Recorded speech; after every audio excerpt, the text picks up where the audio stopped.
صلی اللہ علیہ وسلم۔ اعوذ باللہ من الشیطان الرجیم، بسم اللہ الرحمن الرحیم۔ اللہم صلی علی سیدنا و مولانا محمد وعلی آل سیدنا و مولانا محمد وبارک وسلم۔ قال اللہ تبارک و تعالی فی القرآن المجید والفرقان الحمید،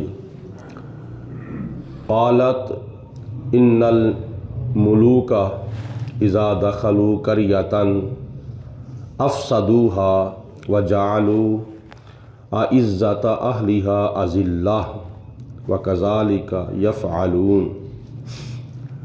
قرآن مجید فرقان حمید کے 19ویں پارے کی سورۃ نمل کی یہ آیت نمبر 34 ہے، جس میں ملکہ بلقیس نے اپنی رائے کا اظہار کیا۔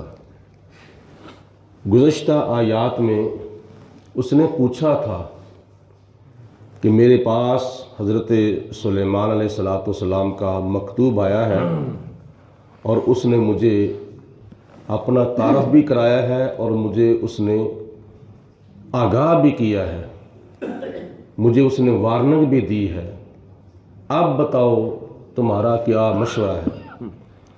تو انہوں نے اپنا مشورہ دیا، اور اس آیت میں اللہ تعالیٰ فرماتا ہے کہ ملکہ بلقیس نے ان کو اپنے مشورے سے آگاہ کیا۔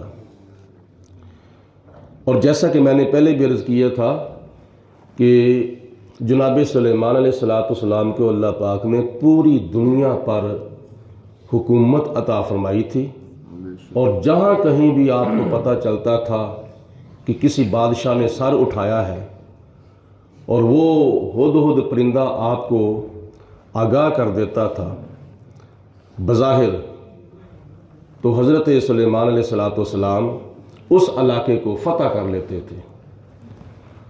اور ان میں سے ایک یہ واقعہ، یہ مثال اللہ پاک نے بیان فرمائی ہے ملکہ بلقیس کی حکومت کی، کیونکہ جناب سلیمان علیہ السلام اللہ تعالیٰ کے نبی ہیں، وہ اسلام لے کر دنیا میں تشریف لائے اور آپ نے اسلامی حکومت فرمائی تھی، اور اسلامی حکومت کے اندر عورت کی حکمرانی جائز نہیں ہے، اللہ پاک نے مرد کو حکمران بنایا ہے۔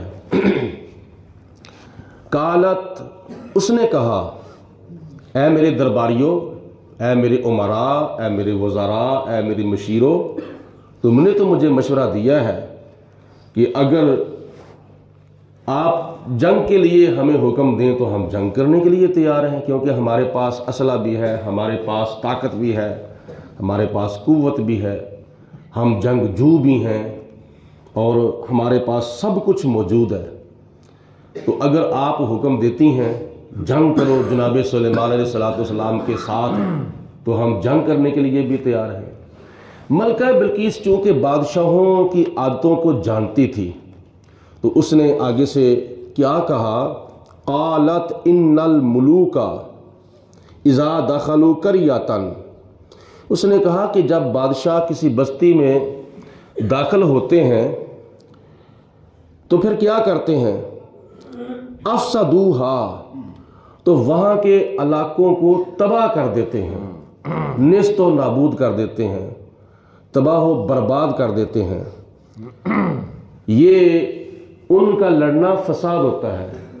ملکہ بلقیس چونکہ ابھی مسلمان نہیں ہوئی تھی، تو اس نے اپنے نظریے سے کہا کہ جب بادشاہ کسی بستی میں داخل ہوتے ہیں اپنی قوت کے ساتھ، اپنی طاقت کے ساتھ، اور اپنے پروٹوکول کے ساتھ، اور اپنی فوجوں کے ساتھ، اپنی فورس کے ساتھ جب داخل ہوتے ہیں، تو وہاں اپنی طاقت کے بل بوتے پر اس علاقے کو تباہ کر دیتے ہیں، وہاں عمارتیں گر جاتی ہیں، جانی نقصان ہو جاتا ہے، عمارتی نقصان ہو جاتا ہے، اور کافی نقصانات جو ہیں وہ ہو جاتے ہیں۔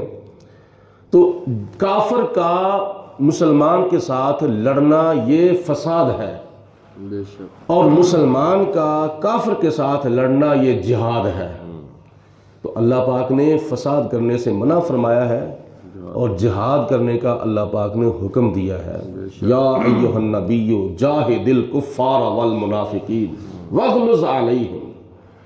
اللہ تعالیٰ نے حضور علیہ الصلوۃ والسلام کو ارشاد فرمایا کہ اے غیب کی خبریں بتانے والے، یا ایھا النبی، اے غیب کی خبریں دینے والے، جاہد الکفار، تم کافروں کے ساتھ بھی جہاد کرو، والمنافقین، اور منافقوں کے ساتھ بھی جہاد کرو، اور صرف جہاد ہی نہیں کرو بلکہ وغلظ علیہم، ان پر سختی کرو۔ اللہ پاک نے حضور علیہ الصلوۃ والسلام کو کافروں کے ساتھ بھی اور منافقوں کے ساتھ بھی جہاد کرنے کا حکم دیا ہے، اور ان کے اوپر تشدد اور سختی کرنے کا حکم دیا ہے۔ اور یہ بھی قرآن پاک میں آتا ہے وَمَا أَرْسَلْنَاكَ إِلَّا رَحْمَةً لِّلْعَالَمِينَ، اے میرے حبیب علیہ السلام، ہم نے آپ کو تمام جہانوں کے لیے رحمت بنا کر بھیجا ہے۔ اور جو رحیم ہوتا ہے، جو کریم ہوتا ہے، جو مہربان ہوتا ہے، اگر وہ کسی کے اوپر سختی کرتا ہے تو اس کا سختی کرنا یہ اس کی رحمت کے اور اس کی شفقت اور اس کی محبت کے خلاف نہیں ہوتا۔ مثال کے طور پر ڈاکٹر ہے، ڈاکٹر کے پاس کسی پیشنٹ کو، کسی مریض کو جب لایا جاتا ہے تو وہ کڑوی دوائی دیتا ہے، تو ڈاکٹر کا کسی مریض کو کڑوی دوائی دینا یہ یا آپریشن کرتا ہے، وہ آگے میں عرض کر رہا ہوں، پہلے دوائی کے لیے کچھ لفظ استعمال کر رہا ہوں کہ دوائی کڑوی دیتا ہے، مریض کو اچھی نہیں لگتی، مریض کو کھانے کو دل نہیں کرتا، لیکن ڈاکٹر کا کڑوی دوائی دینا مریض کے ساتھ دشمنی نہیں ہے، مریض کے ساتھ عداوت نہیں ہے، اس کا بھلا ہے اور اس کے لیے وہ فائدہ سوچ رہا ہے۔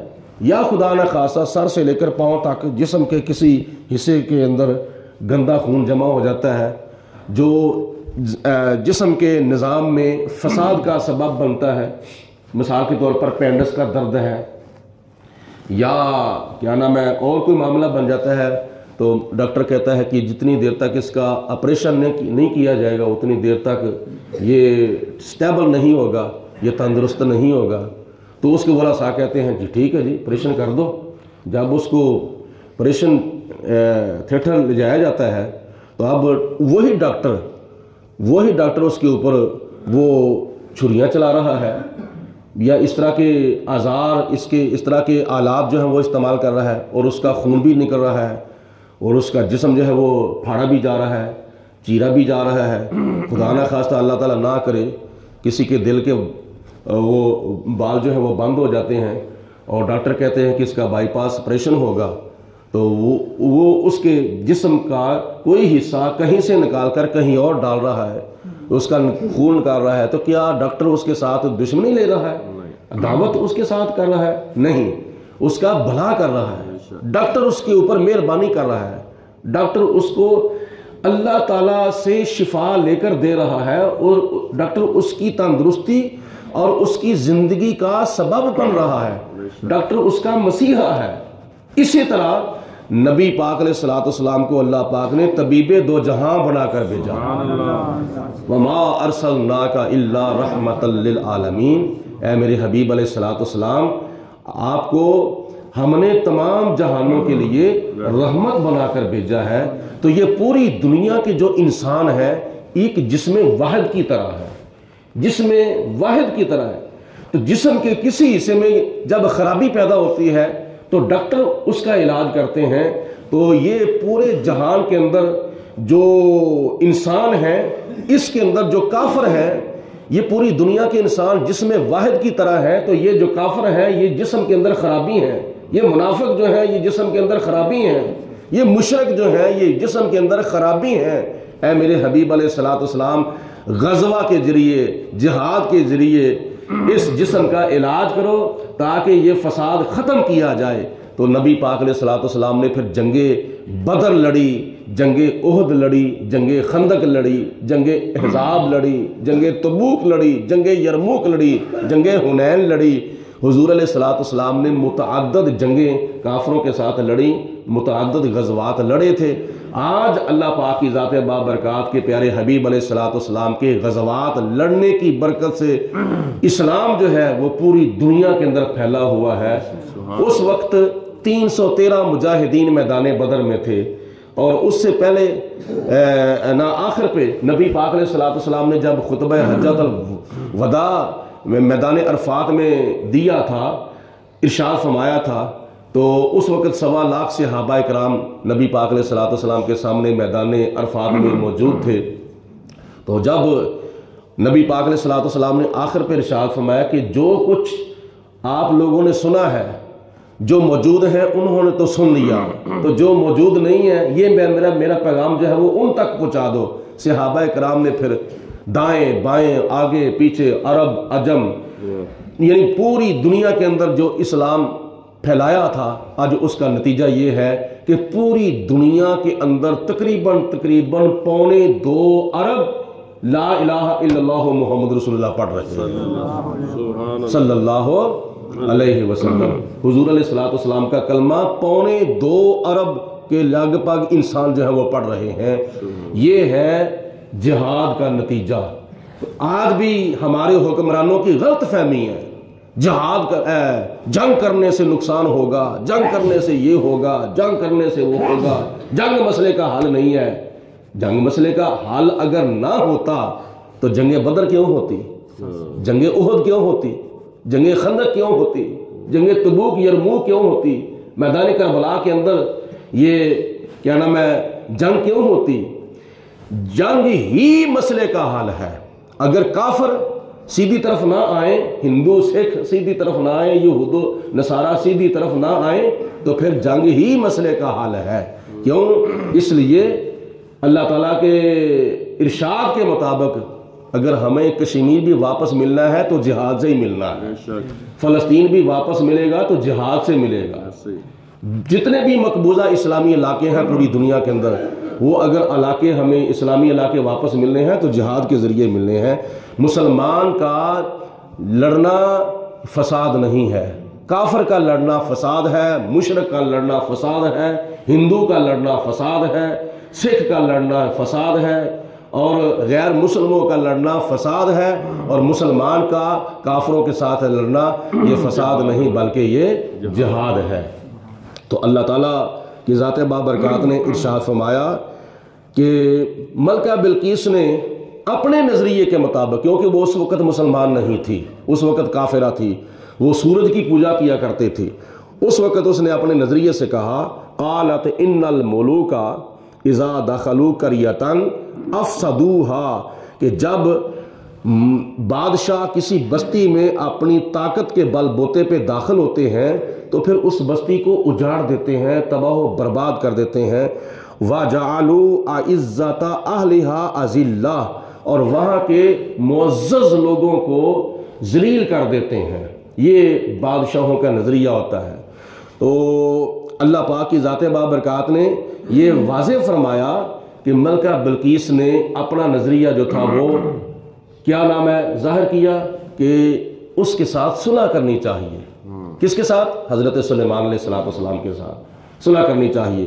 پھر اس نے اپنا ایک الچی بھیجا، قاصد بھیجا، کیا دے کر؟ ہدیہ دے کر، تحفے تحائف دے کر۔ وہ اگلی آیتوں میں اللہ تعالیٰ نے بیان فرمایا ہے، وہ کل کے درس قرآن میں وآخر دعوانا ان الحمدللہ رب العالمین والصلاۃ والسلام علیکم یا رسول اللہ وعلی آلہ وصحبہ سیدنا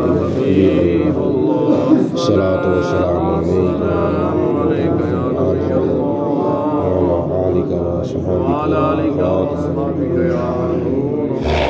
اللہم صلی علی سیدنا و مولانا محمد وعلی آل سیدنا و مولانا محمد وبارک وسلم۔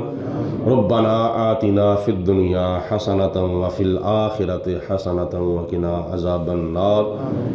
اللہم اید الاسلام والمسلمین، اللہم اید الایمان والمؤمنین، الہی بحق محمد رسول دعا گناہگاروں کی کرنا قبول۔ الہی ہم تجھ سے دعا مانگتے ہیں، مریض گناہ ہے شفا مانگتے ہیں۔ الہی بحق بنی فاطمہ کے برکول ایمان کنی خاتمہ، اگر دعوت امرد کنی ور قبول، منو دست و دامان آل رسول، تو غنی از ہر دو عالم من فقیر، روز محشر عذر ہائے من پذیر، در حسابم رات بینی را بگیر، از نگاہ مصطفیٰ پنہا بگیر۔ ربنا اغفر لنا ولاخواننا الذین سبقونا بالایمان ولا تجعل فی قلوبنا غلا للذین آمنوا ربنا انک رؤوف الرحیم۔ یا الہی ہر جگہ تیری عطا کا ساتھ ہو، جب پڑے مشکل شہے مشکل کشا کا ساتھ ہو۔ یا الہی بھول جاؤں نزع کی تکلیف کو، شادی دیدار حسن مصطفیٰ کا ساتھ ہو۔ یا الہی جب چلوں تاریک راہ پر صراط، آفتاب ہاشمی نور الہدا کا ساتھ ہو۔ یا الہی نامہ اعمال جب کھلنے لگیں، عیب پوش خلق ستار خطا کا ساتھ ہو۔